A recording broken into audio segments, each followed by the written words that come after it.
ದೃಶ್ಯಾವಳಿಗಳನ್ನ ತಾವು ಗಮನಿಸ್ತಾ ಇದ್ದೀರಿ. HAL ಏರ್ಪೋರ್ಟಿಂದ ನಿಯೋಜಿತ ಮುಖ್ಯಮಂತ್ರಿ DK ಶಿವಕುಮಾರ್ ಅವರು HAL ನಿಂದ ಬರ್ತಾ ಇದ್ದಾರೆ. ಸದ್ಯದ ಅಪ್ಡೇಟ್ಸ್ ಇದು. ದೆಹಲಿಯಿಂದ ಈಗ ಆಲ್ರೆಡಿ DK ಶಿವಕುಮಾರ್ ಹಾಗೂ ಸಿದ್ದರಾಮಯ್ಯ ಕೂಡ ಆಗಮಿಸಿದ್ದಾರೆ. ತಾವೇನು ನೋಡ್ತಾ ಇದ್ದಾರೆ ದೃಶ್ಯಾವಳಿಗಳಲ್ಲಿ DK ಶಿವಕುಮಾರ್ ಅವರು HAL ನಿಂದ ಆಗಮಿಸ್ತಾ ಇರತಕ್ಕಂತಹ ದೃಶ್ಯಾವಳಿಗಳನ್ನು ತಾವು ಗಮನಿಸ್ತಾ ಇದ್ದೀರಿ. ಮತ್ತೊಂದು ಕಡೆಗೆ ನಾಳೆ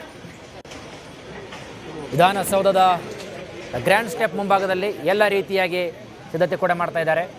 ಈಗ ಆಲ್ರೆಡಿ DK ಶಿವಕುಮಾರ್ ಅವರು ತಮ್ಮ ನಿವಾಸಕ್ಕೆ ಕೂಡ ರೀಚ್ ಆಗಿದ್ದಾರೆ. ಸದ್ಯಕ್ಕೆ ಬಂದಿರತಕ್ಕಂತಹ ಮಾಹಿತಿ ಪ್ರಕಾರ DK ಶಿವಕುಮಾರ್ ಅವರು ತಮ್ಮ ನಿವಾಸಕ್ಕೆ ರೀಚ್ ಆಗಿದ್ದಾರೆ. ಮತ್ತೊಂದು ಕಡೆಗೆ DK ಶಿವಕುಮಾರ್ ಅವರು ನಾಳೆ ಪದಗ್ರಹಣವನ್ನು ಪ್ರಮಾಣವಚನ ಸ್ವೀಕಾರ ಮಾಡಲಿಕ್ಕೆ ವಿಧಾನಸೌಧ ಅಕ್ಷರಶಃ ನಾಳೆ ಅದಕ್ಕೆ ಸಾಕ್ಷಿಯಾಗುತ್ತೆ.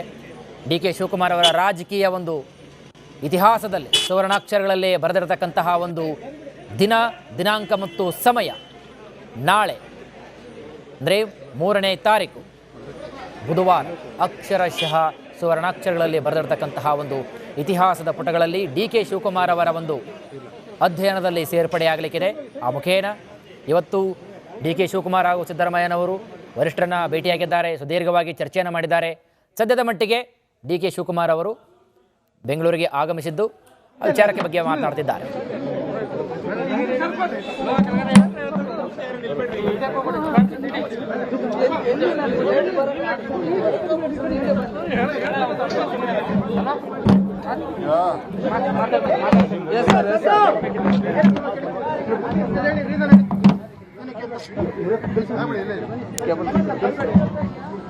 ಮಾಧ್ಯಮದಲ್ಲಿ ಏನು ಹೆಸರುಗಳು ಸರ್ಕ್ಯುಲೇಷನ್ ಆಗ್ತಾ ಇದೆ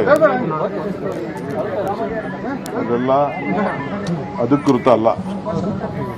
ನಾಳೆ 10 ಗಂಟೆ ಮೇಲೆ 10 ಗಂಟೆನೋ ಮಧ್ಯಾಹ್ನ ನನಗೆ ಹೆಸರನ್ನ ದೆಹಲಿಯವರು ಕಳಿಸ್ಕೊಡ್ತಾರೆ. ನಾವೆಲ್ಲ ಸೇರಿ ಚರ್ಚೆ ಮಾಡಿದ್ದೀವಿ, ನಮ್ಮ ಅಭಿಪ್ರಾಯನ ತಿಳಿಸಿದ್ದೀವಿ.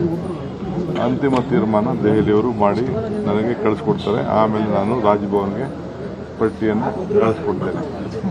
ಇಷ್ಟು ಮಾತ್ರ ಹೇಳಲಿಕ್ಕೆ ಬಯಸ್ತೇನೆ. ನಾಳೆ ಸಾಯಂಕಾಲ ನಮ್ಮ ಕಾಂಗ್ರೆಸ್ ಭವನದ ಒಂದು ಭೂಮಿ ಪೂಜೆ ಇತ್ತು. ಅದು ಇನ್ನೊಂದು ಪ್ರತ್ಯೇಕವಾದ ದಿನ ಮಾಡೋಣ ಅಂತೇಳಿ ತೀರ್ಮಾನ ಆಗಿದೆ. ಸೊ ಯಾರಿಗೆ ಆ ಇನ್ವಿಟೇಷನ್ ಕಳಿಸಿದ್ದೀನಿ ಅವರೆಲ್ಲ ಇನ್ ಟೈಮಲ್ಲಿ 2 ಗಂಟೆ ಒಳಗೆ ನಮ್ಮ ಬ್ಲಾಕ್ ಅಧ್ಯಕ್ಷರು, ನಮ್ಮ ಪದಾಧಿಕಾರಿಗಳು, ಜಿಲ್ಲಾಧ್ಯಕ್ಷರು ಮತ್ತು ಯಾರಿಗೆ ಇನ್ವಿಟೇಷನ್ ಹೋಗಿದೆ ನಮ್ಮ ಗ್ಯಾರಂಟಿ ಸಮಿತಿಯವರು ಅವರೆಲ್ಲ ಕೂಡ ಭಾರತ್ ಜೋಡೋ ಭವನಲ್ಲಿ ಇದ್ದರೆ ನಾನು ಕ್ಯಾಬಿನೆಟ್ ಮುಗಿಸಿ ಪ್ರಮಾಣ ವಚನ ಆದಮೇಲೆ ಕ್ಯಾಬಿನೆಟ್ ಮುಗಿಸಿಸ್ಬಿಟ್ಟು ರಾಹುಲ್ ಗಾಂಧಿ ಅವ್ರನ್ನ, ಖರ್ಗೆ ಸಾಹೇಬ್ರನ್ನ ಅವ್ರನ್ನ ಬೀಳ್ಕೊಡುಗೆ ಕೊಟ್ಟು ನಾನು ಕಾಂಗ್ರೆಸ್ ಕಚೇರಿಗೆ ಬರ್ತೇನೆ. DCM ಹೆಸರು ಕೂಡ DCM ಅವರ ಹೆಸರು ಕೂಡ ಒಂದು ಹೆಸರನ್ನ ಫೈನಲ್ ಮಾಡಿದಾರೆ ಅಂತ ಹೇಳಿ